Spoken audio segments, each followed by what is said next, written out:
Good morning, and good morning, and good morning, sunshines. Good morning, YouTube. Good morning, universe. Good morning, world. Hey, y'all. Hey, good morning, sunshines. Happy Sunday, y'all. We made it another day. We are still together. We are still in the same universe, in the same space. Hey, boo! Good morning, Sunday! Good morning, sunshine! Oh my goodness, I miss you, Sunday. We gotta go to lunch or something and do something. Hey, Foxy Girl, what's going on, sunshine? What's going on? Y'all, let me tell y'all. Okay, before we here to finish this book. This is it, y'all. We about to finish this book finally. We've been reading this book all summer. And we is gonna finish the book on this day, on today. But before I get into it, y'all. So I was supposed to go live yesterday afternoon, morning. Child, listen. I had to listen. My new world right now is it's beautiful. It's awesome. It's amazing, and it is frustrating, and it is a lot. It is very overwhelming, and there are so many things happening, and I can only share it with a select number of people because, girl, I am absolutely a unicorn. If you hire a unicorn, child, I gotta be real. I am one of the things I'm very thankful for is the mindfulness journey that I went on with you guys this summer. It has absolutely been beneficial to my mind and body and my work behavior because child, child, if they would have got another version of me, child, girl. Anywho, I want to shout out. I don't know if you guys are aware of the great and the awesome Cass Tech High School. hmm But I graduated from Cass Tech. If you don't know, now you know. Shout out to all my Cass technicians. Last night we all gathered together. Well, not all, because some of us is too good to be hanging out with others, and some of us was just out of town. But was the ones of us that could get it together? We got cute last night, and we had a 50-ish birthday party. Y'all, we was up in there looking good, smelling good, doing things, all of the things. God has blessed us as a class to still be able to gather together and just to enjoy each other's company. So I want to shout out class, Cass Tech class of 1990. We still here, y'all. We still out here doing things, being great. It was wonderful to hang out with my fellow cast technicians last night. And with that said, we're about to get into some things with this Across That Bridge, Life Lessons and the Vision for Change, written by United States Congressman John Lewis, the master of good trouble. I told somebody at work I was trouble. I said, but I'm good trouble. I promise you I'm good trouble. I don't know if that scared them or not, y'all, but they about to learn. So tomorrow is our official for our staff to come back up into that building, y'all. So pray for me this week. Pray for your girl this week, y'all, because the things that are changing and moving beyond my comprehension right now is overwhelming, but it is so awesome. And I pray that I never forget this feeling because the rubber is about to hit the road and we about to see what your girl is made of out here. I believe in me though. And I thank the people that also believed in me to be able to do this new job. I got some things. I got some things going on. All right, y'all, let's do it.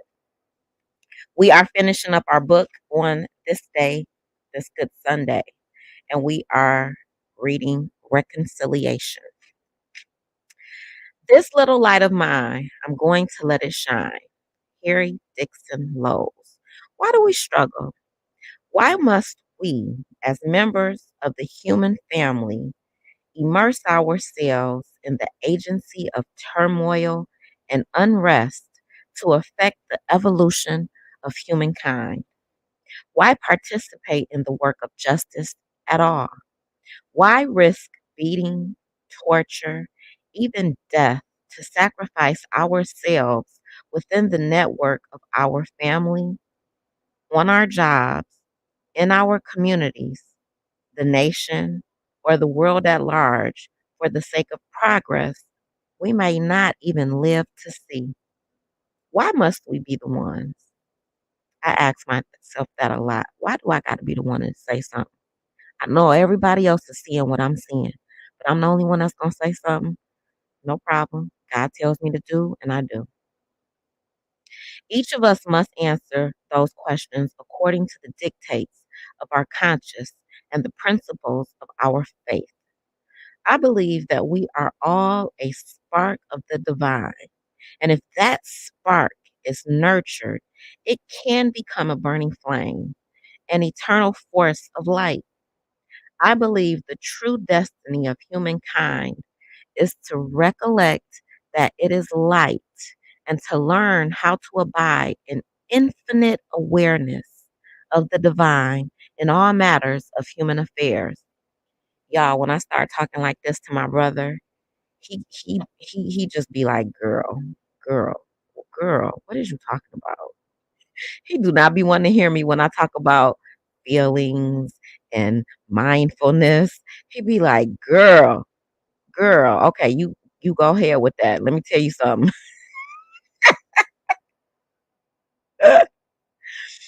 Thus, the true mission of our work in government and through community action is to help free humanity to follow this high calling.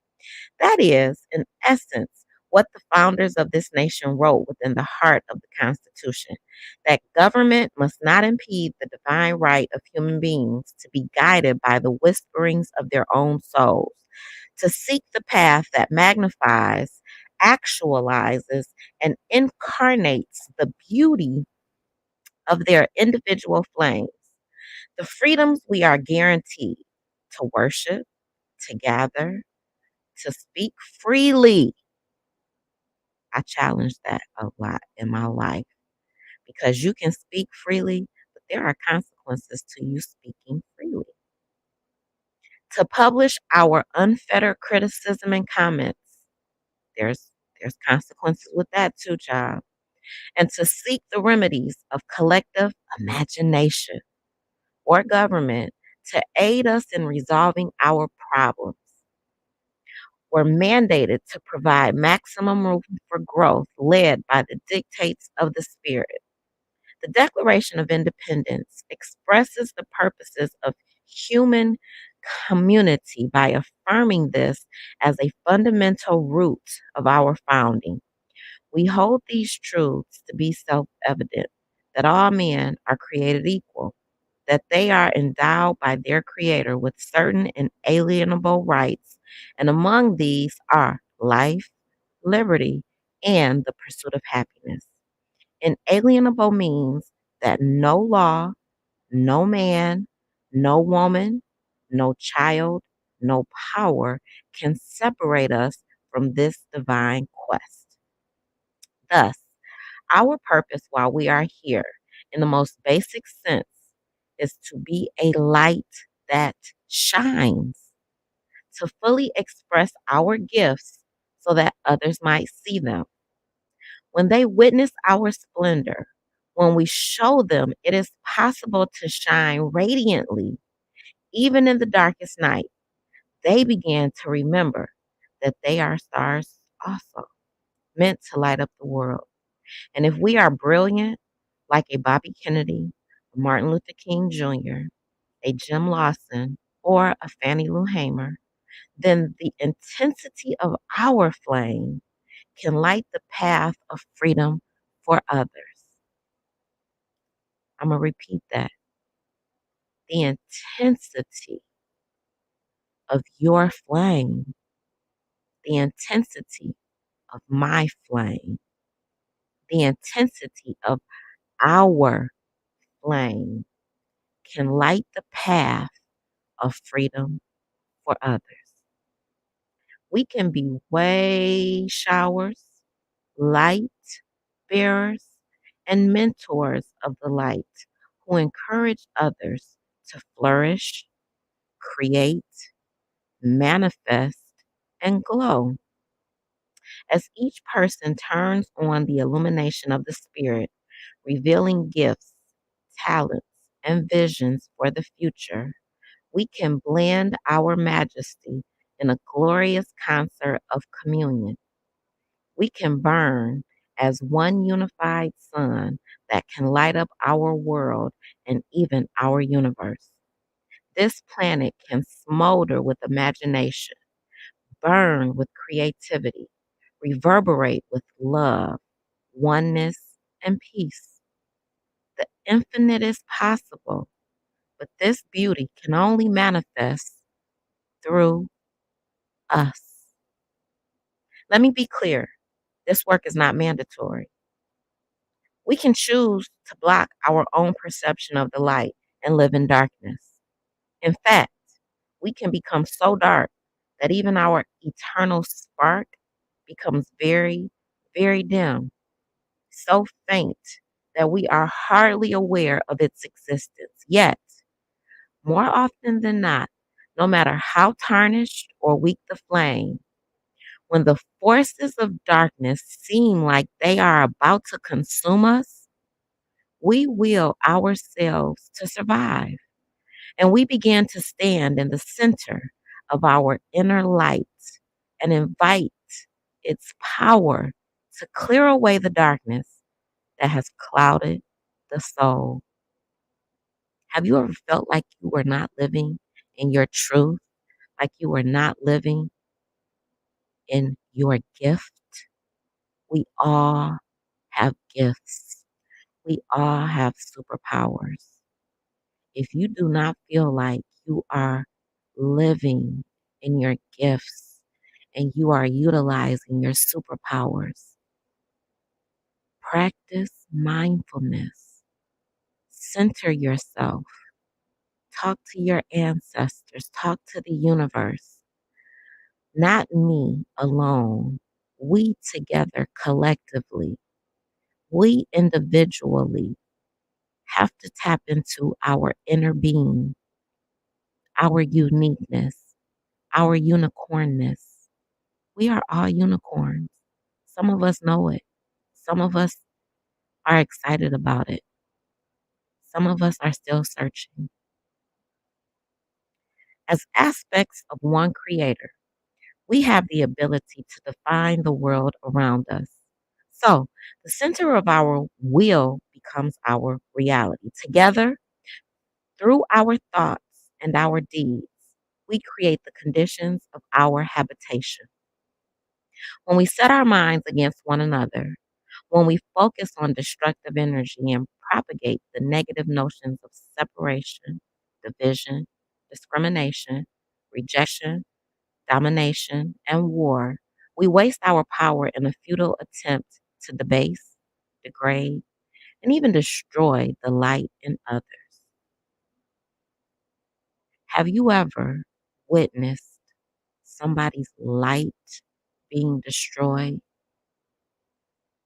Have you ever seen a child with light in their eyes? And have you ever seen a grown up dim the light in a child's eyes? I've seen it, I've lived it, and I will honestly stand in my stuff. I've done it to my children.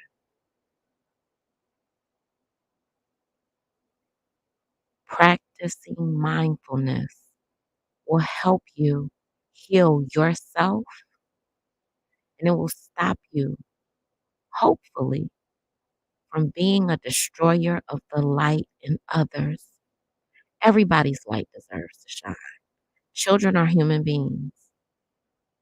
Our job is to usher them into who they are meant to become, not to force them into being something that they are not and were not created to be. Back into the book. This is a misappropriation of our energy and a depletion of our inner resources. That is why war does not work, why hatred is a burden, why putting others down cannot free you. Putting others down does not free us. Putting others down does not grow us. And putting others down does not help us. It is only a way to hide from the light that we must ultimately perceive as the workings of the divine in an orderly universe. Our condemnation of others only delays the coming of that day when we finally understand we must put our strife aside and awaken to our true union with one another, no matter how different we might believe one another to be. And when we accept ourselves as brothers and sisters, we come into a new understanding. The majesty of creation opens to us, and we begin to perceive the vastness of the universe, the infinity of human possibility, and the expanse of the power that resides within you, within me, and within us. When we follow the path of light, we co-align with the most dynamic forces of the universe, and we become greater than the sum of our individual parts. As we marched across the Edmund Pettus Bridge, that lonely 600 joined with a host of silent, unseen, holy witnesses who marched with us. Though we were rejected, condemned by mankind, shunted off into some dark corner, we remembered our inner worth and we began to shine. All we needed was the courage to march, to demonstrate the power of human dignity and the spirit that is within all of us. It did the rest. Because we chose to emerge from the oppression of darkness, our sacrifice helped to usher in a great transformation. This is the power we stood upon in that movement. This is the message of Gandhi, of King, of Thoreau, and so many others who have passed and of those to come. This light can never be defeated. You, you, yeah, you must use it. You must show the world your beautiful light. All of our struggles here are based on one erroneous, pervasive, and persistent belief that we are somehow separated from the divine, that some of us have more light than others, therefore making them more deserving than others. We believe some people are more special, more beautiful, more capable, more influential, more intelligent, more gifted, and have a greater capacity for good than others, often based on material possessions and outer appearances. At the root, that is why we are engaged in a struggle now in the Congress led by one group of people who truly believes their role is to defend the privilege of the elite. They defend tax breaks for the rich and ask for trillions in cuts to the safety nets that protect the middle class, the elderly, the sick, and the poor, because, in essence, they believe one group is more important than the other, more deserving than the other, and one contributes more good than the other. This is actually an illusion that is blind to the interdependence of the entire creation, which unites the weak with the strong, the privileged with the poor, and the ugly with the beautiful. All of the inequities of our world are basically attempts to actualize this erroneous belief. And that is why there is turmoil, because we are in conflict with the truth. We, me, you, us, the world that we live in. We are in conflict with the truth, working to manifest an idea that is false. The Occupy movement, the Arab Spring, the Civil Rights Movement, the activism of Gandhi, the French Revolution, and other social transformations down through the ages came to pass because people decided they deserved to live under a higher conception of reality. They decided they deserved better. They deserved more good than the ideas their contemporary society afforded them. They experienced the insufficiency these impoverished concepts create. And today's activists are reading the writing on the wall, formerly obscured by some policies of government and aggressively pursued by multinational corporate interests. The message they read and some summarily reject suggests that 99% of the people should serve the interests of 1%. To use the Occupy terminology, over years, decades, and even centuries of injustice, the people have had to bear many attempts to dim their light, to rob them of their inalienable rights. But ultimately, the truth prevailed, potted down to a flicker, in danger of annihilation. The people began to call on the power within them to push back the darkness. And as one light began to shine, others followed suit. A movement began to roll through the land based on the people's affirmation of the truth. It is the responsibility, yet the individual choice of each of us to use the light we have to dispel the work of darkness. Because if we do not, then the power of falsehood rises. Through our inaction, it becomes stronger and a more potent force. It can lead to the dimming of the light of all humanity born on this planet. That is why we struggle. That is why we fight to contribute to the confirmation of what is good, to seal our compact with love within our own lives and within our world. Through our work, our prayer, and our successful overcoming, we ground the light on this planet. Just as Gandhi made it easier for King, and King made it easier for Poland, and Poland made it easier for Ireland, and Ireland made it easier for Serbia, and Serbia made it easier for the Arab Spring, and the Arab Spring made it easier for the protests in Wisconsin and Occupy Wall Street. So our actions entrench the power of the light on this planet. Every positive thought we pass between us makes room for more light. And if we do more than think, then our actions clear a path for even more light.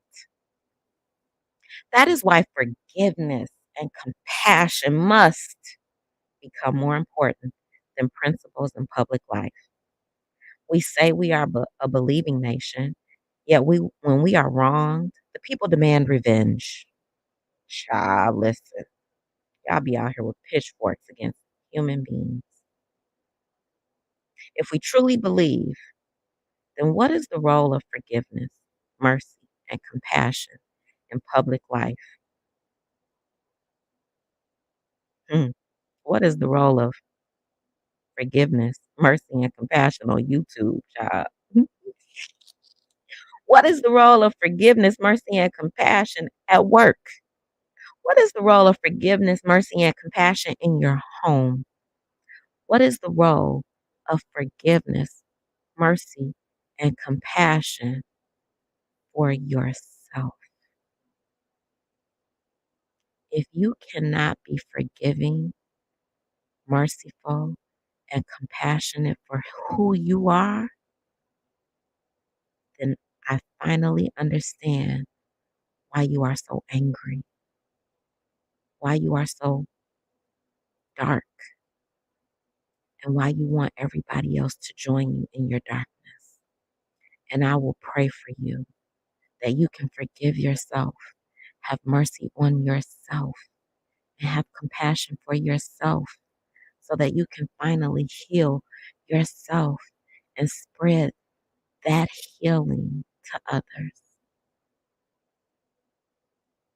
Could it be that those who have the power to save Troy Davis's life, those who had the power to stop our march to war in Iraq, those who could offer mercy to the drug addicted, the AIDS infected, or a second chance to prisoners, are not afraid of politicians, law, or government, but are afraid of us?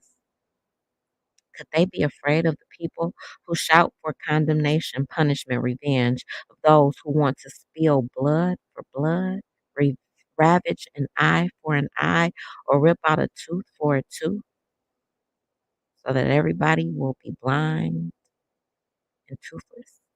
Is that how this works, y'all? Living is light. Living as light. I'm going to breathe in that for a moment because that has been my and is my purpose that I have finally realized this summer with you guys. I live as light. Living as light means putting away remedies based on fear, retribution, and revenge, and acting collectively through government to respect the dignity of all humankind, not just those we agree with or whose paths we understand, but every human being. It means that if correction is necessary, and we know that correction is necessary, that if correction is necessary, we, we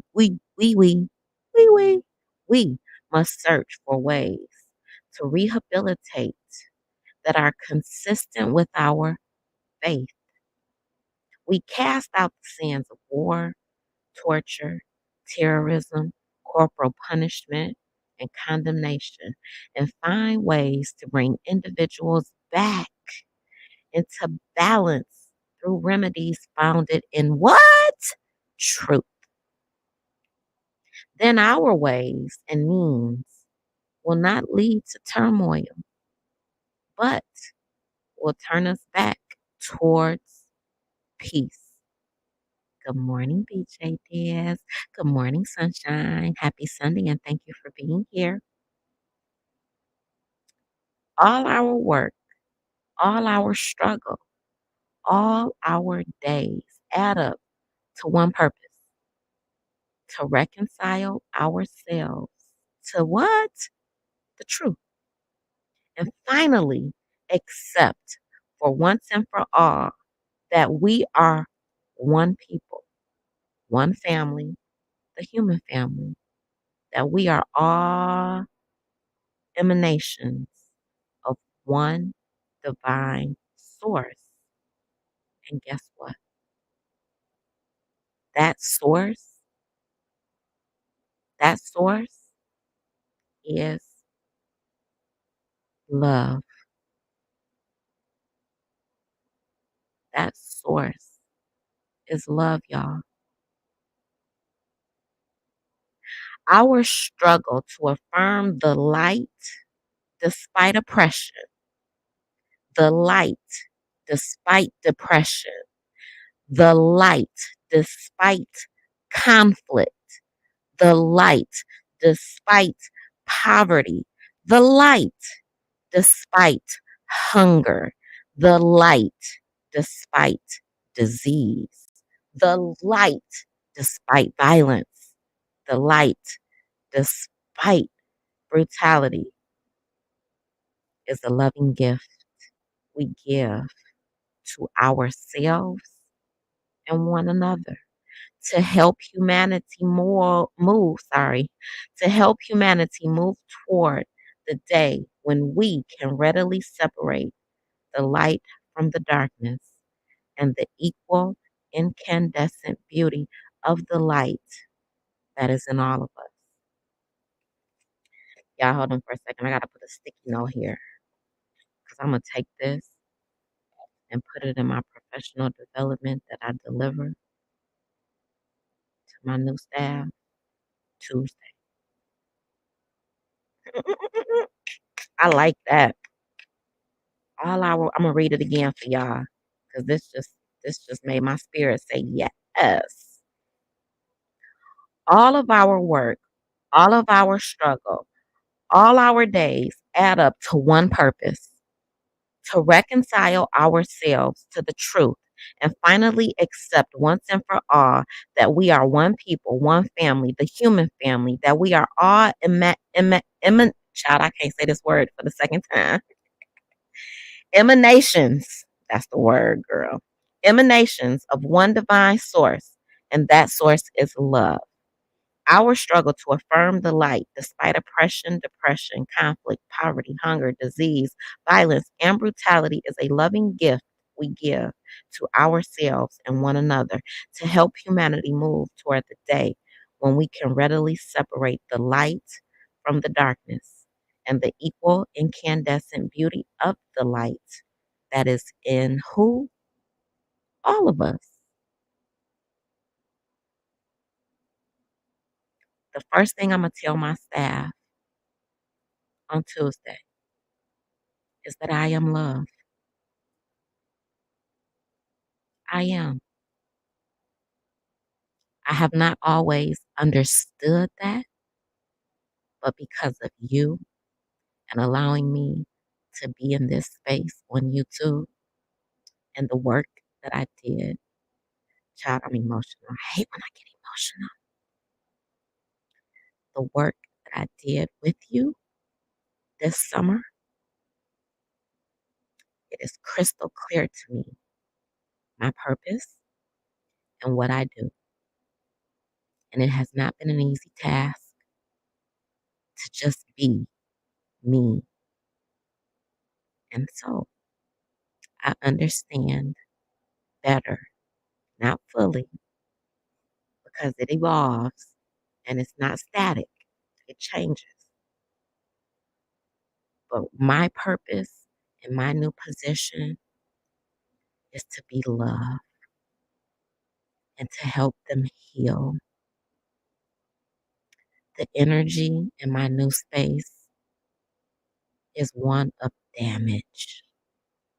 And I understand the damage that has been done to my colleagues because I have experienced damage in my former position. I was damaged and I got a fresh start. And I'm very thankful because institutions have the ability to traumatize us, y'all. And we get traumatized and we don't understand the trauma that we have to live in the systemic places that we work in. And work hurt is hurtful. And we bring that work hurt home with us and it permeates our real lives. And until we can understand that and separate that and then put it together so that we can be who we are as human beings at home and at work and understand our purpose at work, it can continue to spill out into your workspace or into your entrepreneurial space. It can spill out into how you raise your children. It can spill out into your friendships. That hurt from these different relationships that we experience with each other on this planet, especially institutionalized hurt. As a mother of a Black boy, I am scared for him to run into a police officer that doesn't think that he is a human being. And that is an institutional hurt that we as a country have not come to grips with. But Black women and Black men, we understand it and we hopefully have given our sons and daughters the knowledge to be able to function in this society, understanding that hurt, right? We all, as human beings, have encountered hurt, and that hurt has shaped who we are. And that hurt sometimes spills out unconsciously onto others. The work that I've been doing in my new district with some of the people that I'm working with, I can literally feel their hurt. They are operating from hurt. And I am hopefully have the ability to help them unpack that hurt and to help them heal their hurt. I can't heal their hurt for them, but I can help them see the hurt that I see within them. So I'm going to keep asking y'all to please pray for me on this journey. Please pray for me on this journey. All right, back into this book. You are a light. Did you know that? Did y'all know that? You are a light. You, and you. Every single person listening live or on this replay. You are a light. You are the light. Never, ever, ever let anyone, any person, or any force dampen, dim, or diminish your light. Study the path of others. Make your way easier and more abundant. Lean toward the whispers of your own heart. Discover the universal truth and follow its dictates. Know that the truth always leads to love and the perception of peace. Its products are never bitterness and strife. Clothe yourself in the work of love and the revolutionary work of nonviolent resistance against evil. Anchor the eternity of love in your own soul and embed this planet with its goodness. Release the need to hate, to harbor division, and the enticement of revenge. Release all bitterness. Hold only love, only peace in your heart, knowing that the battle of good to overcome evil is already won. Choose confrontation wisely. But when it is your time, don't be afraid to stand up. Don't be afraid to speak up. And don't be afraid to speak out against injustice. And if you follow your truth down the road to peace and the affirmation of love, if you shine like a beacon for all to see, then the poetry of all the great dreamers and philosophers is yours to manifest in a nation, a world, community, and a beloved community that is finally at peace with itself. I want to thank you all for tuning in. I want to thank you for being here, and I want to thank you for sharing this journey with me. We have finished across that bridge. What is your why? Why are you here? Why did God allow you to wake up this morning? Why did He breathe life into you individually? Why did He breathe life into you collectively? Who are your people? What is your role with your people?